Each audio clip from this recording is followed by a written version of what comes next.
If you ever think that you're having a shitty day at work, just remember what Trinimac went through.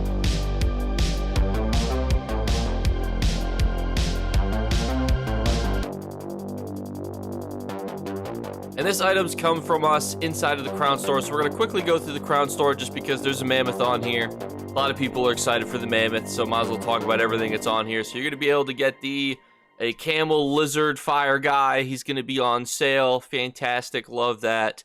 We're going to have a giant kin armor pack that'll be available at the beginning of August from the 5th to the 12th. We're going to have a new style. However, this is a crafting style, which means it's already farmable. Has a chance to drop from the Squall of Retribution on at least veteran difficulty. For those of you that know, you can get normal motifs like that. You don't have to buy them from the Crown Store. We have a new home. It's a new home. We have these things, amounts, and I assume this is a non-combat pet to go with it. Then we have the mammoth. Everybody's been asking about this mammoth. From the 5th through the 12th, you could ride on a mammoth. I don't know the tactical benefits of riding on a mammoth, but it is a thing. We'll have a new costume style, which honestly that helmet does look pretty cool. Then we have Magnifico's Majesty. It looks like a skin. It is a skin. A furniture pack. We have a feral snow bear. By the way, polar bears, most aggressive bears. A lot of people think grizzly bears are more dangerous than polar bears. Incorrect. That is the other way around. Returning items will be the Tavern Maid, the Gem Prospector, the Egg Sister, Bias Cut, Casual Wear, the Hakashi Festival costume, and then this is where we get into the juice. This is where the important part of the video comes in. Obviously, if you wanted a mammoth, that's important to you, but this, to me, is the most important part of this video. So this is Valkcon Skoria, the arms pack for the month, and it's available from the 14th through the 21st, and it drops from Veteran City of Ash 2. It's very straightforward what you need to do.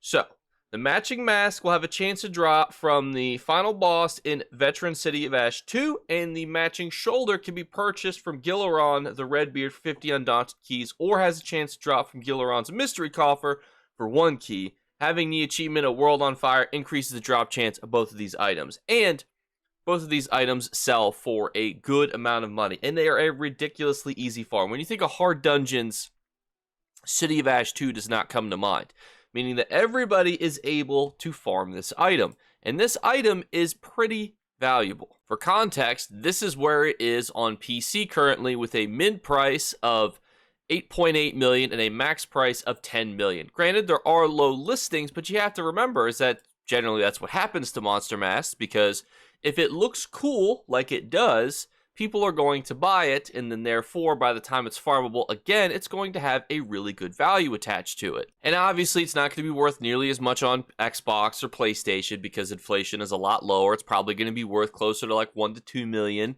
and that's after it's had a period to kind of settle in the market. When it's farmable, people will probably be selling this probably closer to 1 million gold on Xbox. Some people might sell it for even less. It just depends on how many people are farming this, because it will depend on what events are going on, what other things that people are doing, because sometimes it's not about how good something is to farm, it's about how many players actually want to go do it, because that's how supply and demand works. If everybody farms this, it's going to be worth less. If nobody farms it, it's going to be worth a crazy amount. And how this works, if you've never done this before, is that if you have the hard mode clear, which is a World on Fire achievement, every time you complete City of Ash 2 on Veteran, and by eluding the final boss, you have the highest chance possible to get that style page. Now, that style page, as we talked about, is very good, and by farming it multiple times, you're increasing your odds. And what's nice is if everybody in your group has it, you guys could share the profits, unless you have a friend named Brandon who decides to not tell anybody that he's already gotten a style page. We'll list it up in a mutual trade guild that you're in, and then you'll go, isn't that not the in-game friend of my boy Brandon? How the heck did he get one of those bad Mammoth Jammas? It's crazy. We were just farming that, and he said he didn't get one to drop. Now, what else is also risky is Valkcon Skoria's shoulder is also pretty valuable, but the problem is that because it's Gilleron dropping it, if you use your 1 undaunted key to gamble on it, you're probably going to be getting a lot of really bad monster shoulders in comparison. What that means is he will only give you monster sets that he can naturally drop from his curated coffers, which unfortunately, not the greatest. Not that like Celine's necessarily is bad or Celstrix is horrible, or pirate skeleton, but when you think about how good the DLC rolls are, it's just night and day. So it is riskier to do it, and that's why the shoulder's worth more. So you could spend 50 Undaunted keys, but if you're like me, you don't do your daily pledges very often. So you don't always have Undaunted keys, but the Undaunted Celebration event is coming up next month, so hopefully we'll see a lot of people start farming Undaunted keys again. I am those people who will use that as an excuse to start farming that currency again. We also have an armor pack that will be available, but we then have another one that will be available from the 12th through the 18th. That's going to be from Veteran Darkshade Caverns 1, and it's going to be the Rakugaba's arms pack. So it's going to be another one that we're going to be able to farm. Same concept, have the hard mode clear. That's going to be Well of Warranty, will increase the drop chances. Do the veteran clear, and also recognize this one's not nearly as profitable. As you can see, it doesn't look very good, and there's like a 50,000 opal versions of this one, so it's just not very good of a farm. You'll also be able to buy the Dread Sail crafting crown motif, but you're already able to farm that inside of Shipwright's Regret. Probably not one that I would recommend purchasing, but then we got Engine Guardian. Deadly Engineer is the hard mode clear achievement. Same concept. You just farm Veteran Darkshade Caverns 2 this time, and you're able to get it. Is it better? And yeah, it's a little bit better, but if you also play on console, this number is significantly reduced. You're probably looking at like 500,000 gold, which isn't bad because 500,000 gold on console, you know, is a decent down payment on a mortgage, but it still isn't worth it as much as the other monster set like Valkcon Skoria, which just looks really cool because you make sure the style actually looks like Valkcon Skoria himself.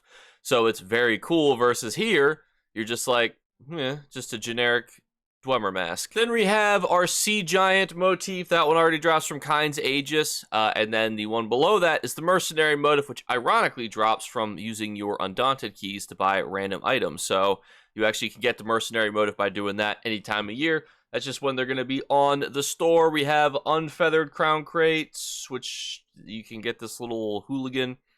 We have the Underwater House returning, which is a cool house. We have some house guests. You get Stibbins, ESO discount item. Stibbins, you get the Relic Apprentice.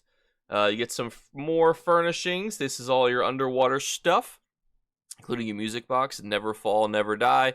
Momentum, Blossom Bloom. We have a whole bunch of mounts here that are returning that I'm going to probably butcher. Void Eater Durzog, Doom Wolf, Kaj Necromancer Steed, Sea Ghost Pillin Moose, Witch Knight's Charger. We have some pets, the Doom Wolf Pup, Catwell, Plum Swamp Jelly, Alakir Dunehound, and that is it. So obviously, the TLDR is Valkcon Skoria is going to be the farm for the month. It looks cool. It passes the helmet looks like his face. The helmet passes the rule of cool, and the shoulder looks like his shoulder here that you see on the right. It passes the rule of cool. All the cool kids are wearing it, you know, on their cool characters. I highly recommend that you try to farm this one, even if it's just to own for yourself. Would not be offended because it's worth a lot and it looks cool. Now, that's not to say these other ones are hot garbage. Of the ones, obviously, Engine Guardian is certainly not bad, being able to sell it for a couple 100,000 gold on, you know, console, or 1,000,000 gold on PC. But 1,000,000 gold on PC, you might have to wait a little bit to sell it. It'll just depend on what people are doing from the 18th to the 25th. Once we have the time frames for the dates of the events for this month, it'll really determine how many people are actually farming specific content versus how much of them are doing different things. So we'll wait and see on that. But as always, thank you guys so much again for watching. We're down here with Gilleron still. But me and Azander just want to say thank you for watching. Please don't judge my skill bar. We are leveling up our bow line. We finished it. I just have to go through and actually make another build video for you guys. Now that I've leveled up my bow, I made a bow sork. Spoiler. That's what you guys voted for in the comments on a video. So thank you guys so much again for watching our quick 3 giveaway drawings. Like the video, be subscribed, leave a comment, look for hidden word we flash upon the screen. I'll catch you later. Bye, guys. You better remember to like and subscribe to Jakeclips. Or you should. I might have to pluck your eyes if you don't. Or, better yet, I'll skip rope with your entrails. Do it now. Subscribe. Ta-ta. Off with you.